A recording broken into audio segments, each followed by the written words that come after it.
Thanks. So assumptions made by Maxwell. The first thing is that speed of gas molecules will lie between 0 to infinity, but now we know that infinity is obviously impossible. Maximum speed that a gas molecule can have is the speed of light in vacuum. So, Yes, sir. but still, this speed is called infinity for us. Then other assumption that has been made by Maxwell is that speed of all the gas molecules, they are constantly changing. So speed of a gas molecule, it constantly changes. It constantly changes. Why? Because of frequent collisions. Because of frequent collisions. Okay. Okay. See, since it is purely hypothetical approach and there are billions of particles involved, so Maxwell has given one law, Maxwell has given one distribution. So basically, this we teach to AP statistics students. It is called statistical modeling. Statistical modeling for distribution of speed of the gas molecules. So it looks like this. This is NV and this is V. Okay. You first note Yes, sir. down this one. This graph I will show you in a single page. Yes, sir.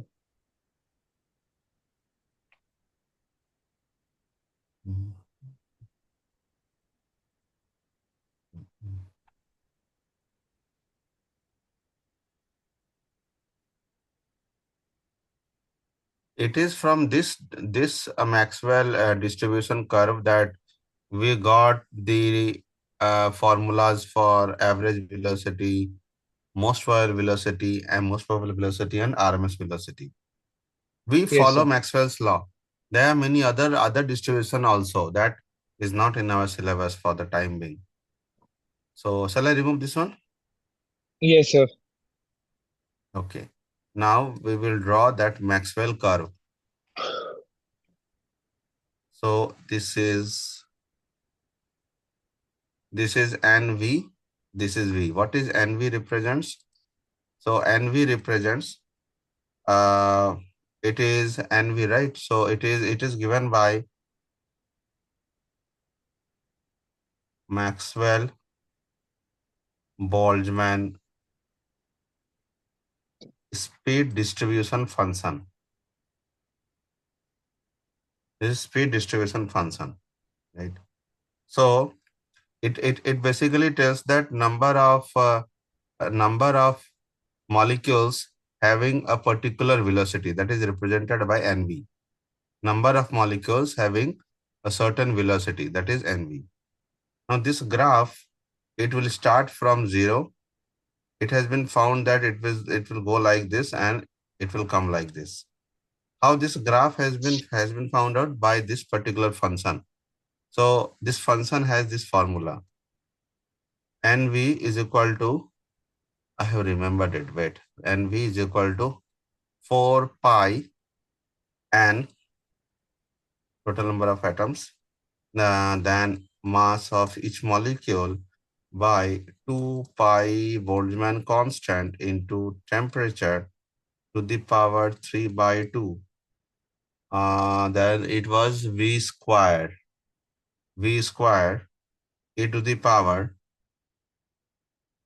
Here it is also a function of, temperature. That function of temperature is, this we use in modern physics also. It is minus mv square by 2kBT. It is in your chemistry also. This function is in your chemistry also. So this is the Maxwell-Boltzmann speed distribution function, where small m is mass of the molecule. Small m is the mass of gas molecule. Obviously, Kb is the Boltzmann constant. It is the Boltzmann constant. You need not remember this for the time being. Later on, whenever you will feel bored, you can remember it. So Kb, T represents temperature in Kelvin, and V represents instantaneous velocity, and N. N represents total number of molecules present in the sample. Total number of molecules present in the sample. This function is nothing but this one. Same thing. So this is Maxwell distribution of speed. Maxwell distribution of speed. And from here, this top peak, this one, this represents most probable velocity. Most probable velocity. Then we will have average velocity. And then we will have RMS velocity. Remember, this entire area in this graph, this entire area represents the total number of molecules. It represents the total number of molecules. Okay, this entire area. And this peak of the curve represents the number of molecules having like maximum number of molecules having certain velocity. So that's why that velocity has a special name called most probable velocity. Okay, this is called bell-shaped distribution. Bell-shaped distribution. Okay, so we can see that as you go towards right side from the peak, your number of molecules possessing that particular velocity will decrease. Okay, so it means that number of molecules having less speed and extremely high speed is very less. Number of molecules having very less speed and very high speed is also very less. So and as your this velocity goes, if velocity is lying between a certain like between a certain range, then number of molecules will also increase. Okay. So it has been found. So in IIT there was one question that if we increase the temperature, to which direction this entire area will shift, this distribution curve will shift. So this you can tell without like just by what we discussed last time. If we increase the temperature, VMP will also increase, right? So that means your new distribution will be here. As you increase the temperature, this distribution curve will go on shifting like this. This will go on shifting like this. Understood? Yes, sir. Because your that maximum, that most probable velocity, it will also increase, na? So this distribution curve will shift towards right side. This is what it is for like topper students, because you need not rarely one question will come from this, but we should know. Okay, yeah. Any doubt here? No, sir. Okay. Then we will look into degree of freedom. That is very, very important. So we will go to that. 1 minute, sir. I'll just note it down, sir. Yes.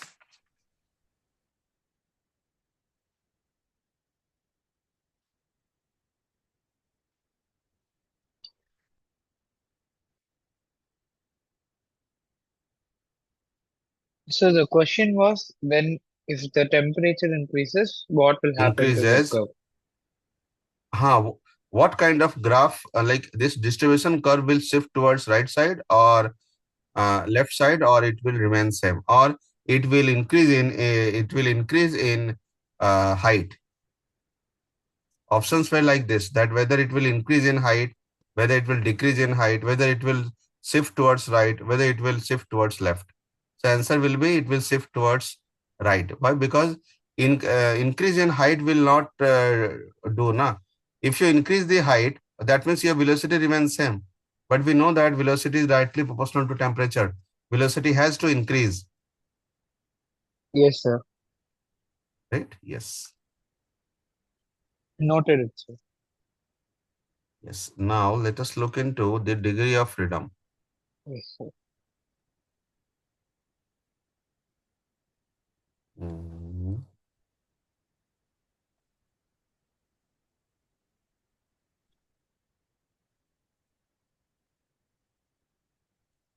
Okay.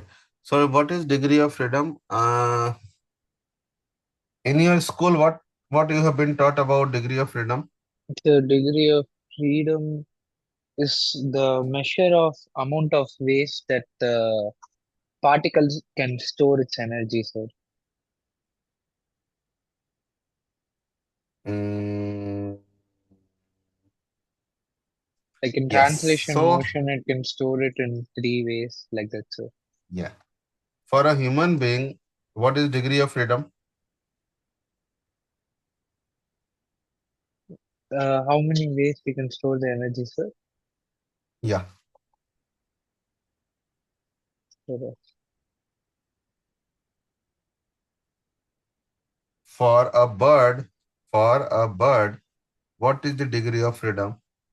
For um for a carom board that coins, right? That carom board, this one. What is the degree of freedom? So degree of freedom is basically the number of ways in which we can store energy. That's correct. And there is another one, a simple version is in how many ways we can move. In oh, how okay, many sir. rotatory wave, how many translatory ways and how many rotatory ways we can move. Okay. So for example, let us take about this human being. If this human being is, let's say there is a person, let us take one friend of yours and put him on a big ground. Ground is enclosed by one boundary wall which he cannot jump. And in this boundary, in this ground, you just release one mad dog. What will happen? He will run, right? Yes, sir. Start running around. Okay. So he will start running. So he will start running. That his motion is in only x-axis and y-axis. Yes, sir. Yes, Means sir. he will move only in two dimension. He can rotate, but that rotation will be about its own axis. Correct? Okay, sir. So, like, Okay. we should not consider this, So right, sir? we we should not consider though. So now you can say that he can jump also. Yes, but he can jump, but he can jump not to that extent as compared to the extent to which he can run. So it means that we human being have degree of freedom as two. We have only two degree of freedom. We can move only in a plane. Is it okay? Yes, sir. Sir, but like vibrational, sir. How to like calculate vibrational, sir? Wait, Baba. You are asking me future questions. What I am telling you, first you see this one. Okay, sir. Okay, we will go to that. First you see that whether you understood this or not. Yes, sir. What do you think, what will be degree of freedom for a bird? Sir, bird three, sir. Yeah, correct. Because it can move along x-axis, y-axis, up and down also, with Yes, no sir. limitation. Correct. Yes, sir. Yes, sir. So it has 3 degree of freedom. A carom board coins, it has Two, 2 degree of sir. freedom. Yes, sir. Yes, yes, X and Y. yes. Yes, sir. If you if you consider like one train which is moving in a straight path, so it has degree of freedom only one. One, sir. Yes, sir. Yes. Okay. Now coming to these were practical ones, but we need to consider the degree of freedom for gas molecules. Yes, sir. Now, gas molecules are of three types: monoatomic gas,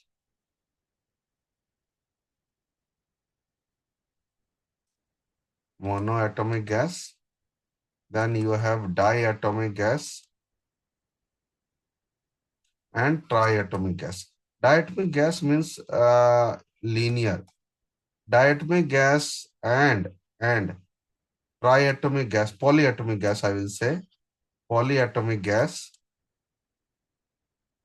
polyatomic gas, which is linear in shape, and the other one is polyatomic non-linear. Polyatomic non-linear. Non-linear. There are three kind of gas molecules we will deal with. Monoatomic gas is a kind of just a sphere. It's like a bird, which can move in along x-axis, y-axis, z-axis. So it has three translational degree of freedom. It has just it has degree of freedom is just three, and that too along translational. Uh, it has translational motion. A diatomic gas is a kind of dumbbell shape. So as a whole, it can move along x-axis, y-axis, z-axis. So it will have three translational degree of freedom.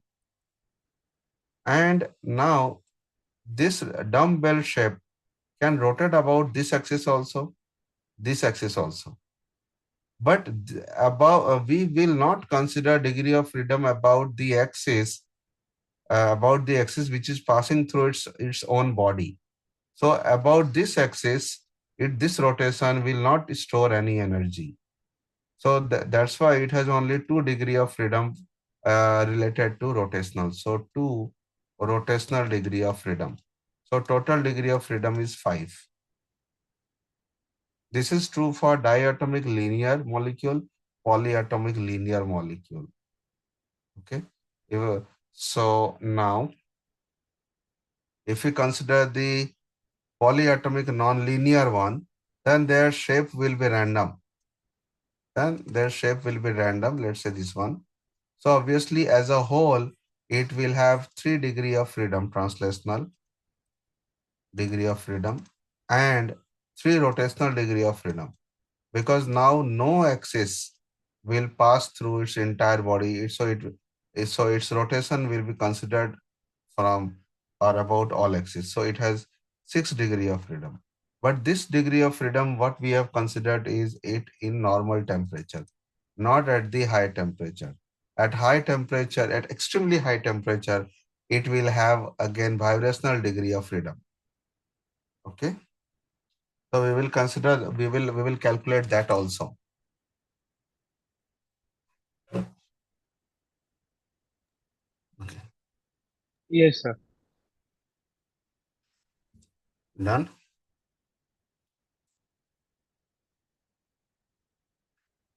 Now One this minute, sir. degree of freedom is denoted by del. Normally I use del. In some books you will get it as F also.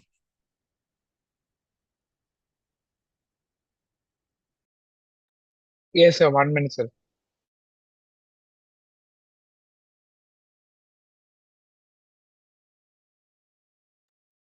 Okay.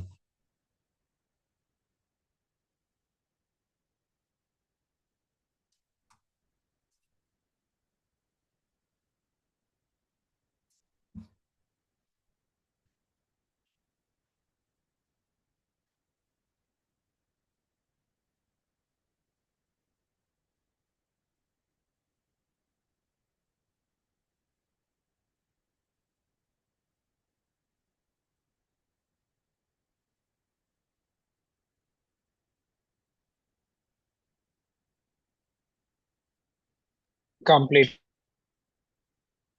Okay. Uh, just yes. 1 minute. Huh? Um,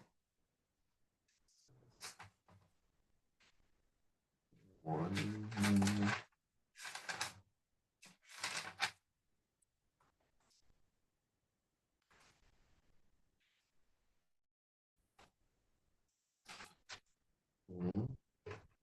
Um,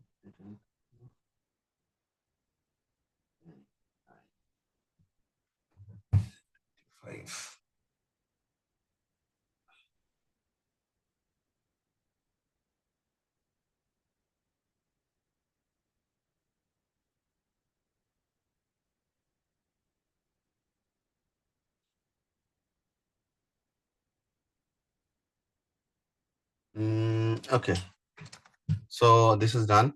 Now let us look into the law of equipartition of energy, and then we will go to some other thing. First, let us look into the basic thing, law of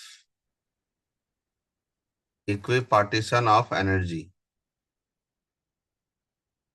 It says that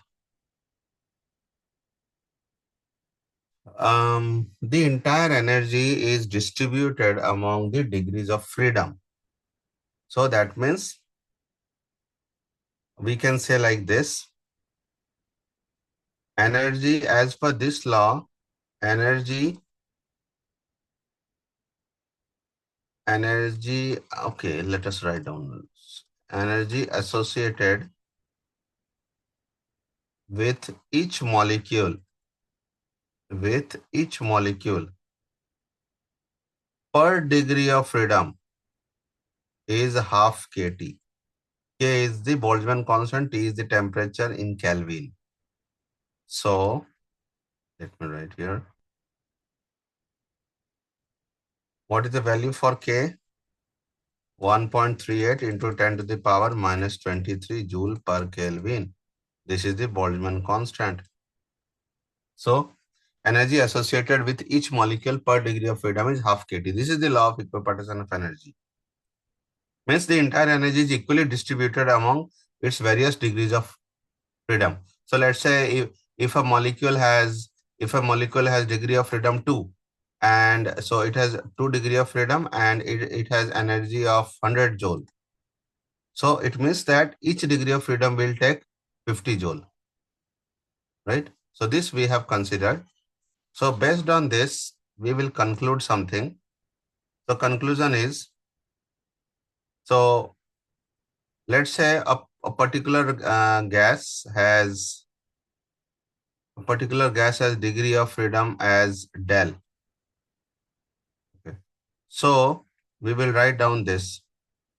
It is the conclusion. So total energy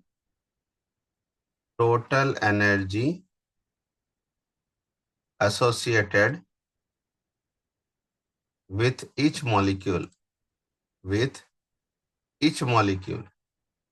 So if a molecule has the del degree of freedom, so it means that it will have a half del kT energy. So it is the energy for each molecule, because per degree of freedom was half kT. If it has del degree of freedom, then you have to just multiply this with del. Then total energy associated with n molecules is half del kTn. Right.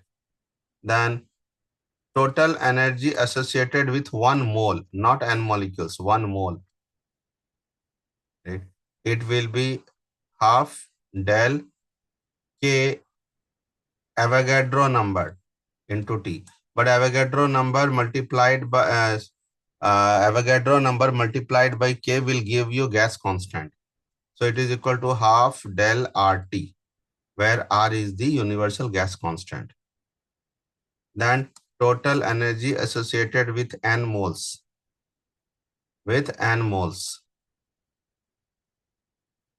is half del RTn, right? And now this has a very, very special name. It is called internal energy of the gas. It is the internal energy of the gas, which can be written as, now internal energy of a gas is written as U is equal to half del T and R. And this half del T is known as CV. So that's why our equation will be NCV and NCV. We will write down as this is half del T, na? Sorry, here it will be, I will write here, U is equal to N half del R, del NCVT we will have. So half del R, and this will be T. So this is NCVT. This is the formula for internal energy of a gas, where Cv is the molar heat capacity at constant volume, which is equal to del by 2R. Okay. So yeah, please write it down. 1 minute is left. So quickly write it. Otherwise it will go away and then we will discuss again. Yes, sir.